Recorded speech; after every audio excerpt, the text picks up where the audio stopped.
السلام عليكم ورحمة الله وبركاته. هذا الجزء الثاني للي كان كويس كنا عايشين. طبعا اللي ما فهم القصة، الشاب طلع مع تاكسي وصار يجرجره بالحكي وانه كان كويس وكان منيح وكنا عايشين وقبل ال 2011 والكذا والكذا، والشوفير التاكسي فلا تروح والشاب عم يصور. بس يا ريت يكون مصور وجهه.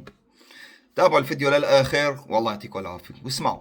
ما كانت بلد هيك تروح تجي ما حدا يسأل.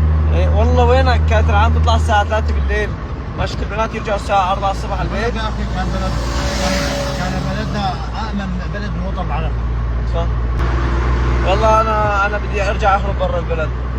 وين كنت؟ كنت بتركيا، كنت عايش مكيف برا البلد. تركيا عم يضحكوا علينا. انا شايف نحن تركيا انتعشت ونحن اكلنا أنا هوا. عمي خليك بحالك احسن. انا بجوز يجيك واحد يضربك سكينه وكذا. وحد الله.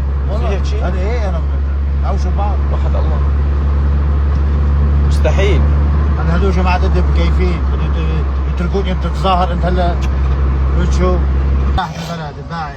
هلا بقول لك راحت هلا الاب تاون اخذوه. هلا بده يرجع ماهر. ها زلمه سلم انتوا البلد خلاص اكس عليك اخي ما له خرج. انا الصراحه بشار ما خرجوا. لا بشار ما خرجوا. انا ما حبيته. بشار ما خرجوا بس حطوا على وعود وعلى كذب وعلى هز. تمام.